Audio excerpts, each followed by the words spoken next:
How's it going, guys? It is my pleasure today to present to you the Blackstar St. James 100-watt head.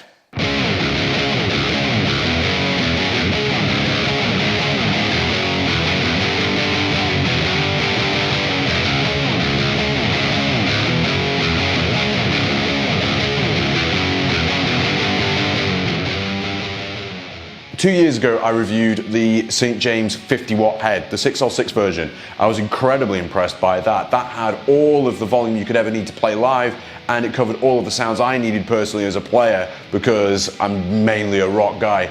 And the fact that it was over 40% lighter than a 50-watt head in the market at that time, that is right up my street because it's convenience in all departments.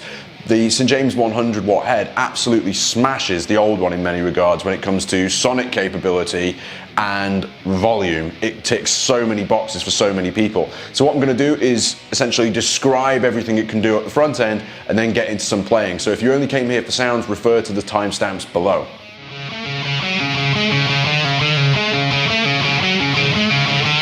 The St. James 100 head is really capable. Unlike the last head that I demoed, which had 2 channels, this amp has 4 channels. It's designed to cover every sonic bass you can pretty much imagine.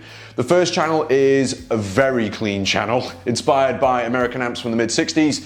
It's very bright and very clean. If you bring up the volume on it, it starts to break up a little, and you also get a bright control. So all the way down, it gets a little bit more woolly. All the way up to the top, it's very glassy and very chimey. So it's effectively a tone control. You get a crunch channel here for channel 2 with a 10 dB boost to give you an extra voice. And to my ears, it's 2 different shades of AC/DC. One's louder than the other. Both channels 1 and 2 have their own EQ, their own presence and reverb as well, so you can really sculpt your sounds for those first 2 channels there. Channels 3 and 4 is where I prefer to live since I'm a heavy rock player.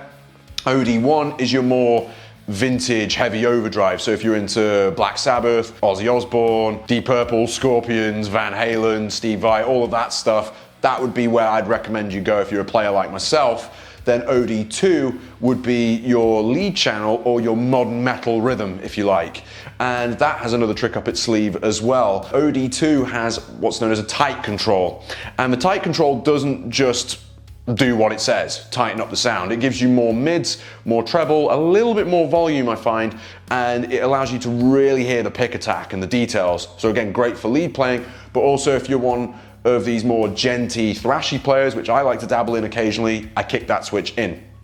They have their own EQ, presence controls and reverb as well. Then all 4 channels are governed by a master volume, and you also get power reduction here. All the way to the right, you get 100% of the valve power, and then all the way down, you get 5% of the valve power. Since I'm running the Cabrig software for today's demo, just to be courteous, and I don't want to blow anybody away, that is written out of the circuit. So if you're plugged in via USB and going direct out, the power reduction here doesn't matter because we're using the amp's built-in reactive load.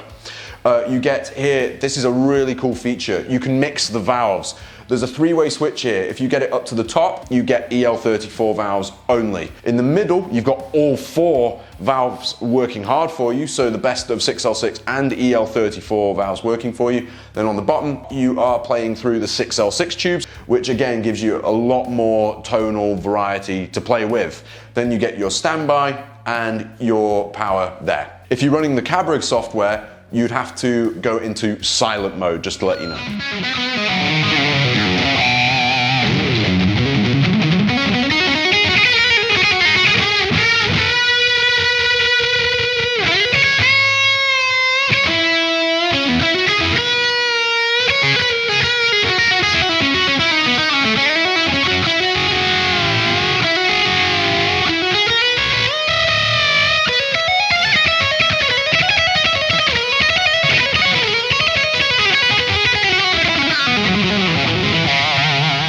On the back of the head, you get all of the features you'd expect to find from a modern amp. Effects loop, MIDI in and out. You also get your foot switch inputs and a balanced XLR out, USB out so that I can access the Architect software and shape my tones further for recording.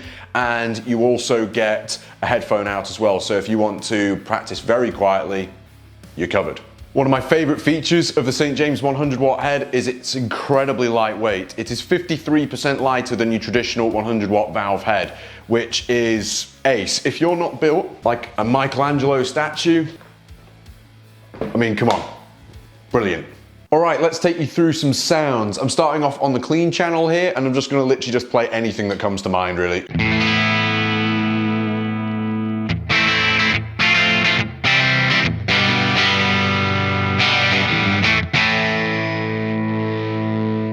Notice with the volume, how it's breaking up. Brightness all the way down. Turn it up a little bit more, you got that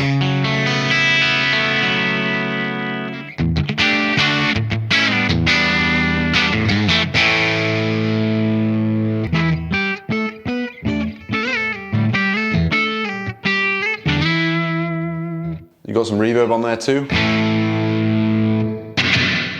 There's a lot of reverb in this amp, so to keep that controlled. Let's move over to the crunch. Do you remember I said AC/DC? Yeah.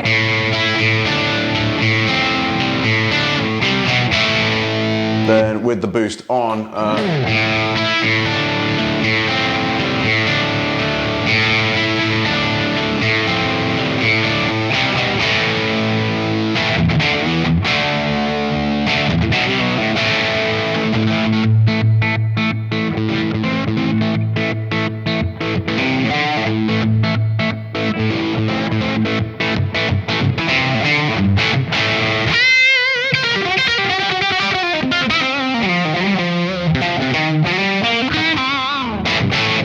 okay, moving over to OD2.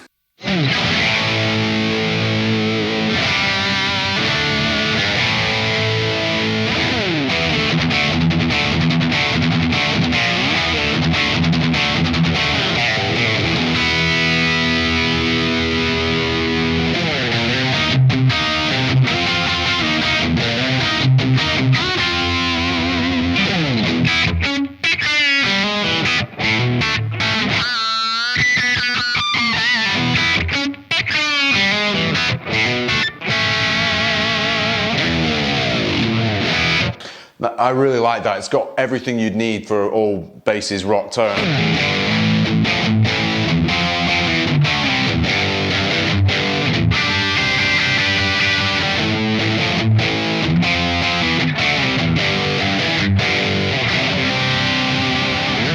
OD2.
Then what you can do further from that is you can start to mix the valves. I'm using all valves at the moment, but if I go to the 6L6s,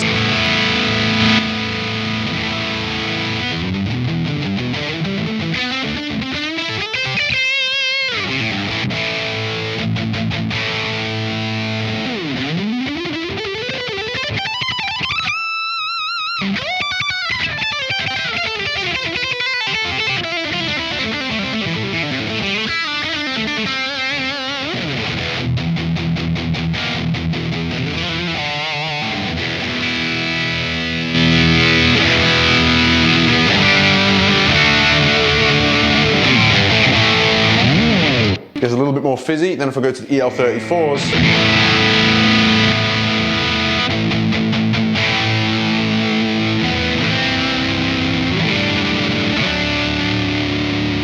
there you have it. Very quickly before we wrap up, I'm going to show you all of my Cabrig options. The first one is my custom patch 4x12s, which you've been hearing for this demo. Sounds very full and big.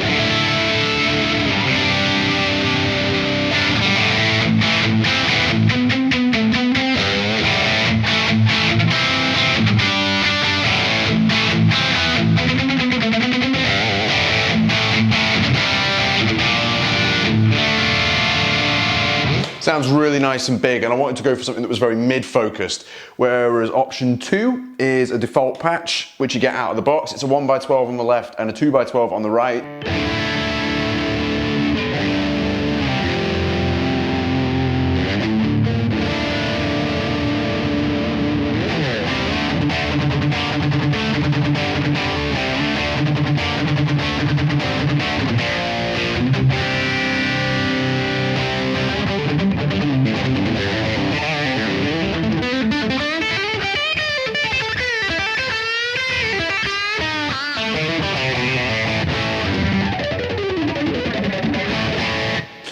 Option 3 are tight 4x12s.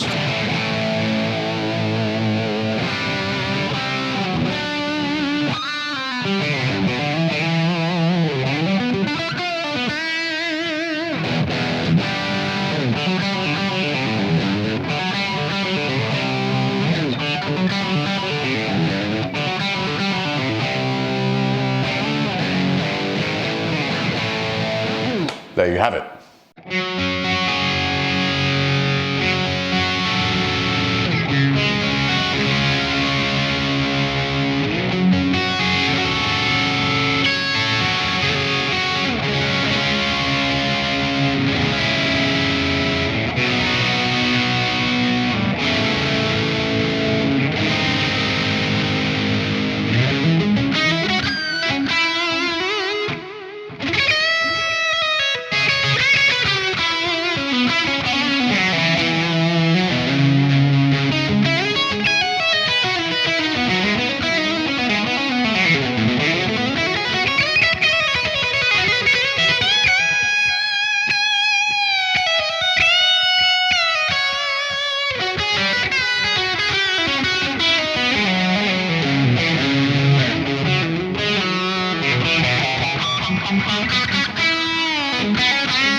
Thank you very much for watching this video, you guys. I hope you've liked what you've seen. Please make sure you like, subscribe if you enjoyed the video, and leave a comment too if you fancy sharing your opinion.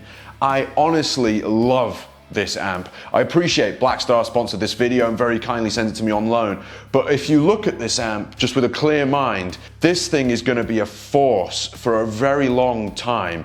It's lightweight, 100 watts, it's got all of the volume you'd ever need to gig with, it's got the built-in power attenuation, you've got combinable mixable valves for sonic diversity, you've got all of the software capabilities, the Cabrig, the built-in reactive load and everything.